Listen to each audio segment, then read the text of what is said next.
Learn all about living along the shore of Lake Chapala from Judy King in this video interview with expats in Mexico. And why did you decide, since you had been in Guadalajara, why did you decide then to go on south to the Lake Well, Chapala area? one of the days on the tour, he had brought us out to Lake Chapala. And my first thought had been that it'd be really fun in Tlaquepaque, where they have all the Victorian and turn of the century big homes that they've turned into stores. It'd be fun to make a flat in the upstairs of one of those. But then when I got out to Lake Chapala, I felt more comfortable, and it felt more like something that I was used to because it was a small town. And so I ended up out here. And a large expat community that already existed. Well, at that time it was large for Mexico at that time, just like it is now. But there weren't near as many people here then as there are now. Quite a change that you've seen since the time you Oh, arrived there to enormous. now. Enormous, yeah. What are the changes that you've seen? What was it like then and what is it like now? Well, getting products was pretty interesting then. It was things like when my father and stepmother came to visit, they brought me mustard and horseradish, both of which are important to people of Danish and German ancestry, because we couldn't buy anything like that then. There were very few American products here then. If we wanted a shower curtain or a bath mat or a mattress pad, we had to go into Guadalajara because nothing like that was available here. And so now we have virtually everything here. You live in Ajijic, right? I do. And what's it like today?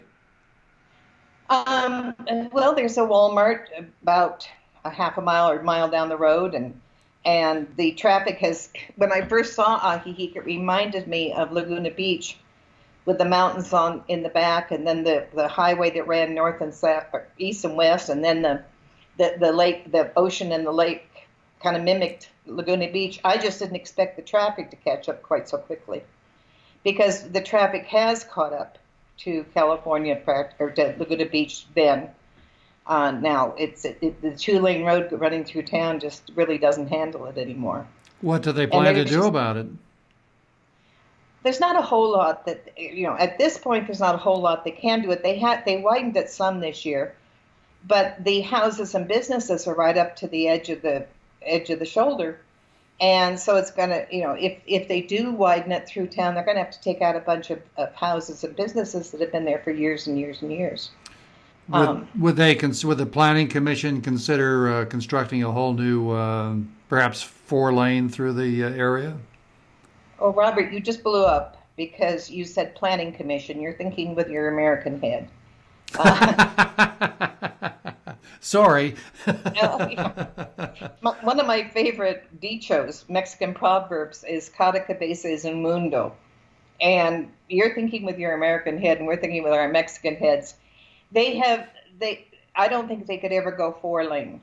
They might make one side tear down and go 3, but it would be very difficult because it's just the way it is, and I don't know what they'll do eventually. There's been talk about, like in Laguna Beach, like putting another lane, another highway up against the mountain. And I would hate to see that happen. When the lake was down, they thought the people who had only just gotten here thought that they could surely put a couple of lanes out on the dry lake bed, except that now they'd be under about 8 feet of water. So, that didn't work either.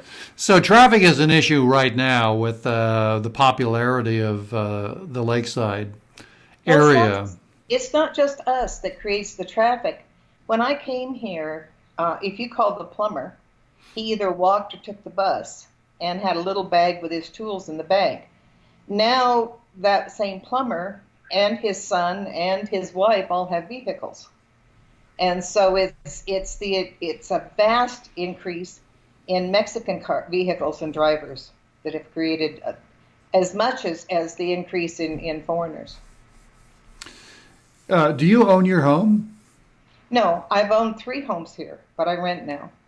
You do. And Yeah. tell us a little bit about your house. It looks very beautiful. Well, it's a 3-bedroom, bath and a half with an attached garage. It's all on one floor. There's not a step anywhere. I have a little garden in the back. Not little. It's moderate sized garden. It's just big enough for the dogs. And I rent it. I rent it from a Mexican owner. I rent not the way I recommend to newcomers. I rent Mexican style, which means I pay for all the repairs I have, and I'm responsible for everything. But my rent is low to compensate for that. Newcomers need to go through a rental agency or a real estate company so that they have someone to negotiate between them and the owner, and someone to hold the deposit in the last month, because otherwise you're handing it directly to the owner and you may or may not get it back eventually. But I've been here long enough and I've known this owner long enough that it was not a big issue. How much do you pay per month? Oh, you don't want me to say that, because no one, trust me when I'll tell you, but no one else is going to get this deal, okay? Because I waited for 6 years for this house to become available, and the owner knew me and knew that I had improved a couple of other rentals that I'd been in, and so I got a very special deal. And yes, my rent went up this year, 500 pesos. My rent is now, and it's in pesos, which is not normal here. Most rents are in dollars. It's in pesos, and I pay 4,500 pesos a month. That's incredible. Yeah, it is. That is really incredible. So Yeah, you have a very low cost of living. Well, I also pay the water bill, which adds nearly 100.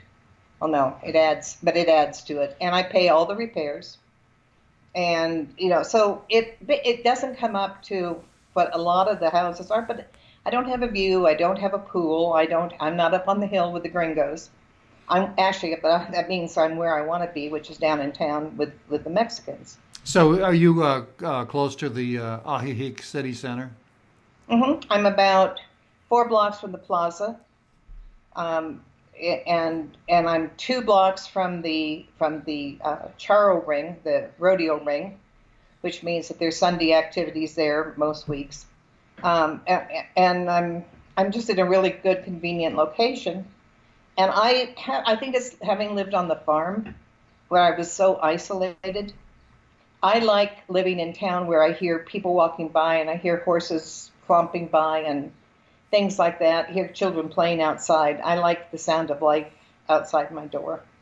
How many years have you lived there now? In this house, I've been here 9 years, but this is the 4th house on this street I've lived in this one block. And you moved to Ajijic in what year? 1990. 1990. So you're a old timer.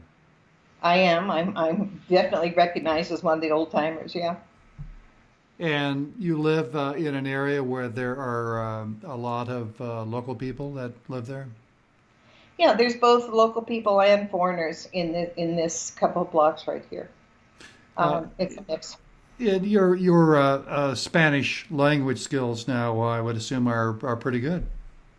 I have a huge vocabulary, and probably 3 times out of 7 I probably get the verb tense right. But I'm understood. I haven't carried a dictionary with me since about 97. I've been able to say it, if not the right way, then I've been able to go around the corner another way until I could make myself understood. And you have many Mexican friends? I have, it depends on what we mean by friends. I have Mexican friends. I'm invited to weddings. I'm invited to 15th birthdays and baptisms and things like that. But my close friends and my support group is largely expats. And that's because everyone says, well, I have Mexican friends. They're just like my family. Well, no, I'm sorry. The Mexicans have their families. Their sisters, brothers, cousins, nephews, sisters-in-laws, when they have a wedding, there's 350 people minimum. I was at one wedding that was 700 people. And it was mostly close friends and family. So the Mexicans have their support group and their family still around them, that's always been around them since the day they were born. We form families of choice as expats here. And yes, I have people I talk to. I have a lot of Mexican friends on my Facebook book. We chat back and forth. But most of my support group friends are other expats, and I'm their support group friends. Why do you like living there? Because for the most part, well, no, almost entirely, it's real. It's not a plastic society. It's not.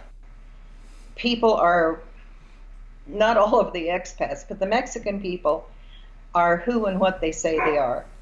And after living in Southern California, where everything is pretty much a facade, it's not who you are or what you have, it's what you can present that is important, or that's what it seemed like to me during the years I was there.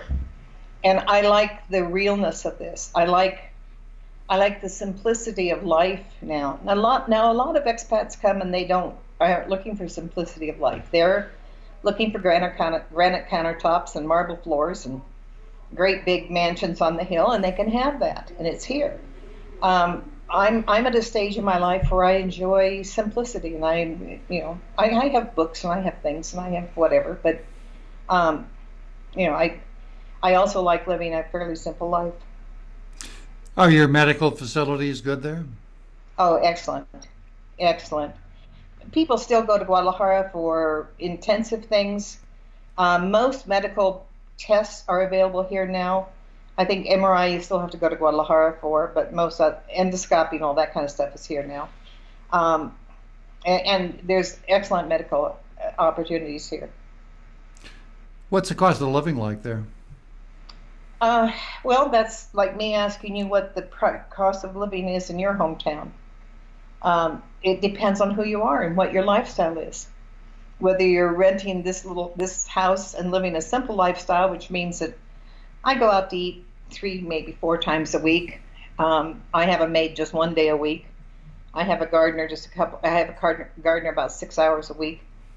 I drive a car that is a 2002, but it's in good shape, and we don't have rust here, so it stays in pretty good shape. And I don't drive a lot. This area is small, so you don't put a lot of miles on your car. I went to the theater and the concerts and all of that kind of stuff the first 10 years I was here. Now I don't much anymore. So it depends on what your lifestyle is. I don't drink, but I buy fabric to quilt with. So that kind of balances, It depends on what your choices are and what your lifestyle is. There are a lot of planned retirement activities there, are there not? Oh, there's more than 100 groups and activities that meet every month in English. And then there's 3 or 4 different groups that put on regular concert series every year.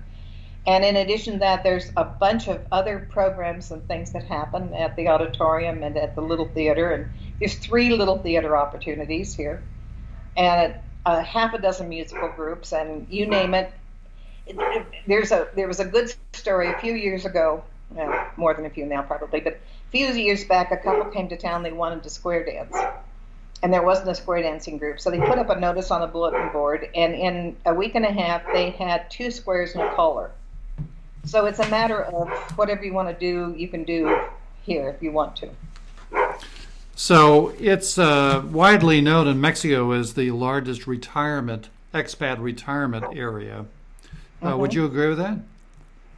Well, I haven't studied other areas a lot, but I know I've heard that over and over since I came here, and it sure looks like that to me.